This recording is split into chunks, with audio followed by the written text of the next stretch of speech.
Going guys, Charles Salisbury here at cwsalisbury.com. Thanks so much for joining me.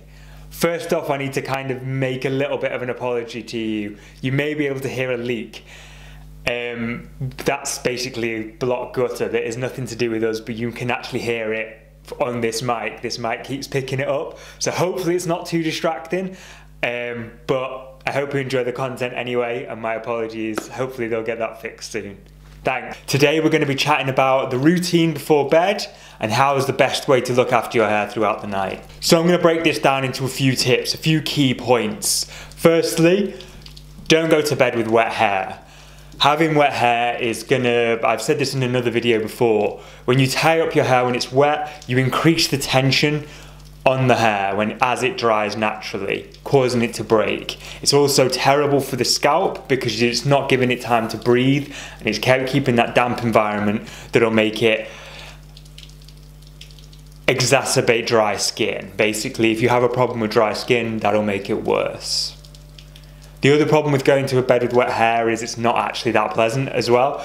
It can cause a lot of headaches and a lot of colds. As the tension increases, it can cause a lot of problem on the roots, which can lead to headaches. So I would recommend drying it definitely to about 80%, if not 100% before bed. Tip number two. Tip number two is to brush it. Brush it before bed. If you have to use a serum or a leave-in conditioner, I've written a couple of posts on my blog at cwsalisbury.com about like leave-in conditioners and which ones I recommend. The Living Proof one's great. Popping that in before and then brushing it through. What that's going to do is just get rid of all the tangles. So you're starting with an even, clean base. So you've got this dry, nice base, tangle-free before we go to bed. Tip number three, if you have long hair and you want it wavy, or if you've got a bit of a curl and you need it more uniformed, it is great to go to bed with a plait-in. You can either do 2 strands through here, which will give you a flatter look on the top and a wavier bottom, or you can do it as one and then twist it up and kind of gently pin it. Obviously be careful with pins if you're going to sleep. You can just clip it if you like, or use a bobble. What that's going to do is give you a nice uniform wave when you look back. Going back to what we said about dry hair though, firstly make sure it's pretty much 80% dry and don't tie it too tight, because that's going to increase more tension on the hair and lead to breakage. So just a nice gentle plait. Wearing a mask. Now this is a difficult one because I said before about not having wet hair. Some people rave it, some people don't. It depends on how you sleep.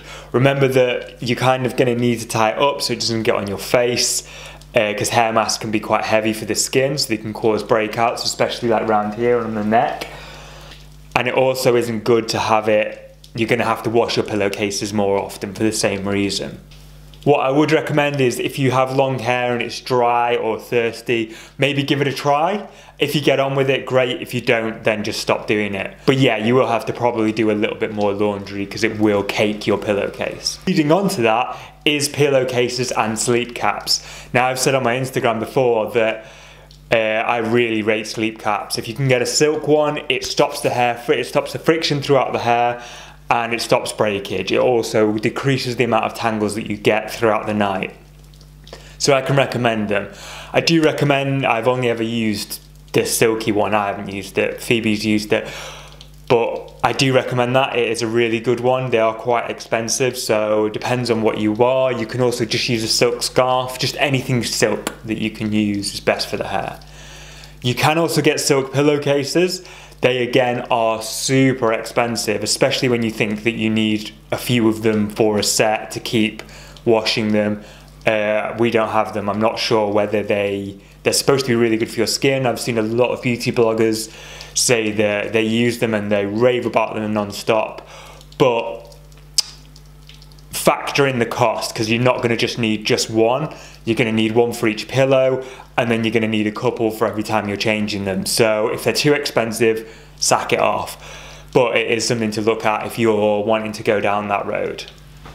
Lastly, whatever it is, be gentle with the hair and be mindful about it. Starting a regimen or a routine is a great way to kind of prepare yourself for bed. So if you just jump straight into bed, it is nice to have a step-by-step of like brushing your teeth, brushing your hair, putting the serum on, or putting the serum on before you brush your hair, brushing your hair, popping on that silk cap, and then getting into bed. It kind of adds a little step so that you're preparing your body for sleep.